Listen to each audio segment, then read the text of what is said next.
UP के CM Yogi Adityanath को विश्व प्रसिद्ध टाइम मैगजीन ने कट्टर कहा था। टाइम मैगजीन में छपे एक लेख में कहा गया था कि योगी आदित्यनाथ ने भारत को हिंदू राष्ट्र बनाने का प्रण लिया है। इतना ही नहीं, इस लेख में योगी आदित्यनाथ के मुख्यमंत्री बनने पर भी सवाल उठाए गए थे और लिखा गया था कि वो मदर टेरेसा और शाहरुख खान जैसी हस्तियों को निशाना बनाते हैं। लेकिन वक्त बदला तो तस्वीर बदली, और तस्वीर बदली तो टाइम मैगजीन की सोच भी।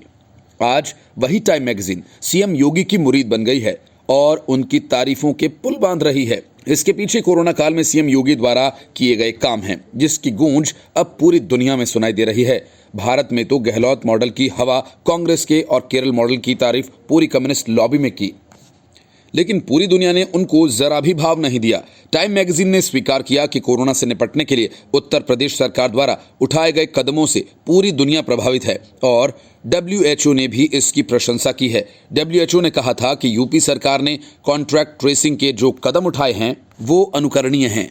पत्रिका ने लिखा कि पूरे उत्तर प्रदेश में 70,000 स्वास्थ्य कर्मचारियों ने दिन रात मेहनत की और इन फ्रंटलाइन वर्कर्स ने कोरोना मरीजों के हाई रिस्क संपर्क को ट्रेस किया। भारत में सबसे ज्यादा कोरोना टेस्टिंग करने के लिए उत्तर प्रदेश पहले ही रिकॉर्ड स्थापित कर चुका है। एक दिन में राज्य में 1,75,000 टेस्ट किए जा रहे हैं।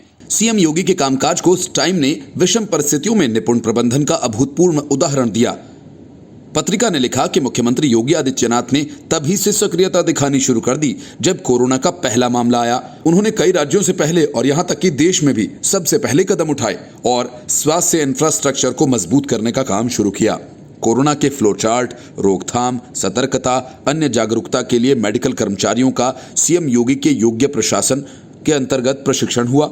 मुख्यमंत्री ने 11 वरिष्ठ अधिकारियों की एक टीम बनाई जिसमें सभी को कोरोना से निपटने के लिए होने वाली तैयारियों की लगातार समीक्षा का काम दिया गया। इस टीम 11 के सभी अधिकारियों को अलग अलग काम सौंपे जाते थे। पत्रिका का कहना है कि बाकी राज्यों ने भी इसका अनुकरण किया। आगे लिखा है कि सीएम योगी 3 दिन के लॉकडाउन का ऐलान करने वाले पहले सीएम थे और उन्होंने जरूरी सामग्रियों की जनता तक पहुंच को सुनिश्चित करने के बाद ही ये कदम उठाया।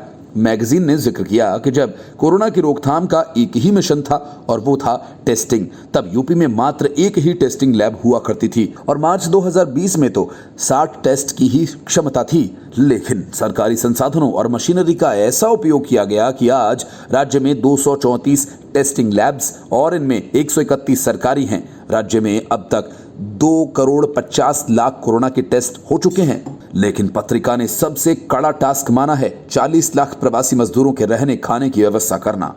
1,660 ट्रेन के जरिए इन प्रवासी मजदूरों को घर वापस लाया गया। पत्रिका ने इसे मास्टर स्ट्रोक करार दिया। मजदूरों को स्वच्छ भोजन, पीने का पानी, कम्युनिटी किचन्स की व्यवस्था और लॉकडाउन में उनके बीच 6,75,00,000 फूड पैकेट्स बांटने जैसे कदमों की प्रशंसा की। विभिन्न पेंशन योजनाओं के तहत 86,80,000 लोगों को 2 महीने का एडवांस पेंशन दिया गया।